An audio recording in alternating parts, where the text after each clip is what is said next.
Namo Buddhaya. Salam sejahtera untuk kita semua.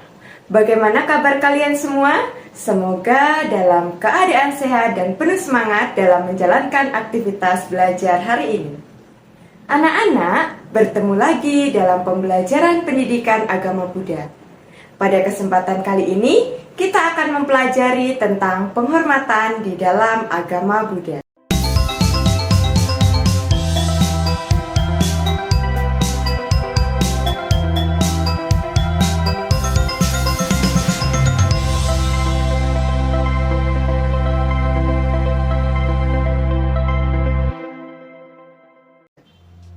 Tahukah kalian, penghormatan dalam agama Buddha atau yang biasa kita kenal dengan istilah puja ternyata sudah ada sejak Sang Buddha masih hidup. Meskipun dalam praktik puja di zaman Sang Buddha dan setelah Buddha parinibbana memiliki beberapa perbedaan, namun inti pelaksanaan puja dalam agama Buddha tetaplah sama, yaitu untuk meneladani sifat-sifat luhur Sang Buddha. Menurut kalian, apa itu puja? Apa saja objek yang bisa kita gunakan untuk melaksanakan puja dan di mana serta kapan waktu yang tepat untuk melaksanakan puja? Mengapa kita sebagai umat Buddha perlu melaksanakan puja dan bagaimana praktik puja yang benar atau praktik puja yang tidak benar? Bersama saya, Ibu Erwin, mari kita mulai pembelajaran hari ini. Secara umum, praktik puja atau penghormatan pada dasarnya sudah ada sejak zaman sebelum Buddha Gautama. Namun, jauh berbeda dengan tata cara puja yang dipraktikkan oleh umat Buddha saat ini. Karena di zaman sebelum Buddha, praktik puja yang dilakukan dengan tujuan untuk melakukan persembahan kepada dewa, bahkan ada yang melakukan pemujaan itu kepada kekuatan-kekuatan alam seperti guntur, petir, halilintar, topan, badai, gunung, sungai, dan lain sebagainya.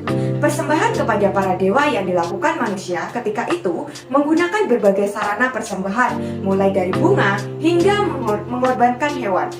Bahkan ada juga yang mengorbankan manusia.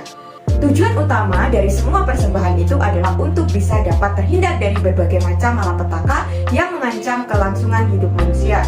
Karena mereka beranggapan bahwa dewalah yang mengatur segala perubahan yang terjadi di alam semesta, termasuk gejala bencana alam yang tidak diinginkan oleh manusia. Sama halnya dengan praktik penghormatan yang dilakukan oleh seorang kepala keluarga yang bernama Sigala.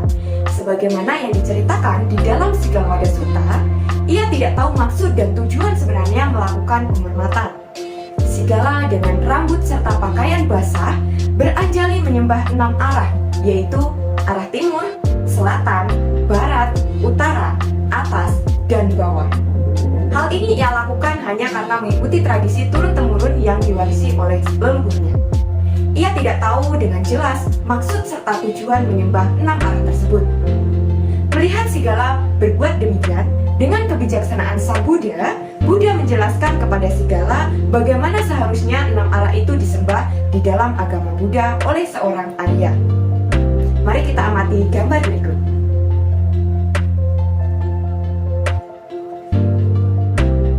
Penghormatan dalam agama Buddha merupakan perilaku menghormat yang dilakukan oleh umat Buddha, yaitu dengan menghormati objek penghormatan yang pantas untuk dihormati. Penghormatan tersebut harus didasari dengan pandangan yang benar atau yang biasa disebut dengan samaditi, yaitu benar tentang bagaimana cara menghormat dengan benar kepada siapa atau kepada objek penghormatan tersebut. Namun, dalam praktiknya, masih banyak umat Buddha yang tidak menyadari bahwa penghormatan yang ia lakukan justru jauh dari maksud dan tujuan yang sebenarnya. Padahal, Buddha telah menjelaskan dalam Manggala Sutta, yaitu Pujaca Pujanyana Entang Manggala Utama, yang artinya menghormat atau memuja yang patut dihormati atau yang patut dipuja adalah berkah mulia.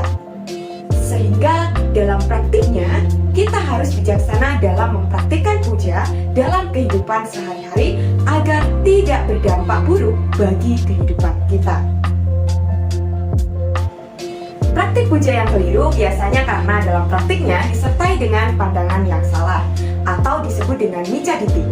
Sebagai salah satu contoh praktik puja yang dilakukan dengan tujuan untuk mendapatkan kesaktian, jika hal ini dibiarkan dan terus berlangsung, justru akan memancing perilaku yang dapat merugikan makhluk lain, serta dapat menghambat perkembangan batin menuju ke kebebasan mutlak atau nibbana.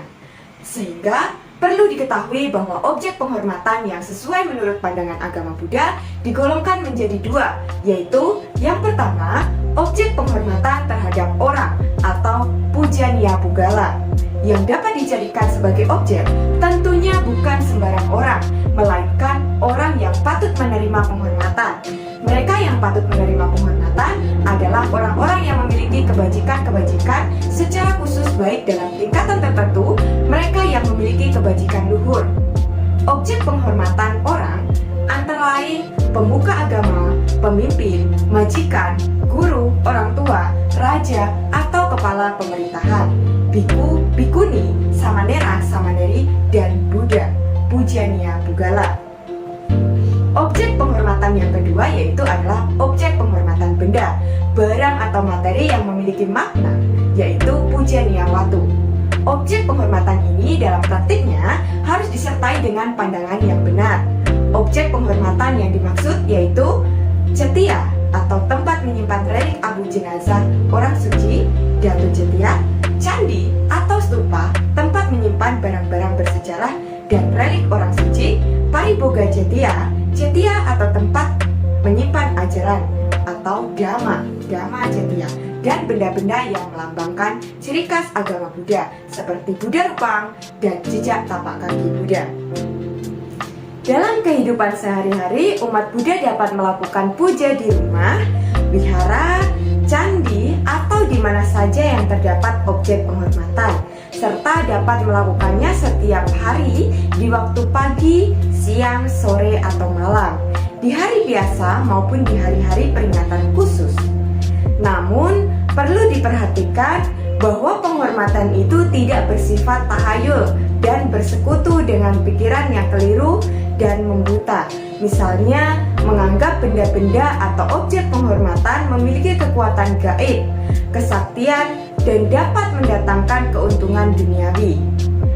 Keyakinan dan pandangan benar dalam melakukan penghormatan harus dilatih dan dilaksanakan setiap hari sesuai dengan petunjuk yang benar, yaitu berdasarkan dengan referensi kitab suci atau hasil diskusi dengan para bijaksana seperti para biku dan rohaniawan agama Buddha, agar dapat membawa kemajuan batin serta dapat mendatangkan kebahagiaan dalam kehidupan kita. Mari kita amati gambar berikut ini. Yang pertama, ada gambar umat yang sedang membaca parita. Yang kedua, umat yang sedang melakukan meditasi. Dan yang ketiga, umat sedang mendengarkan dhamma.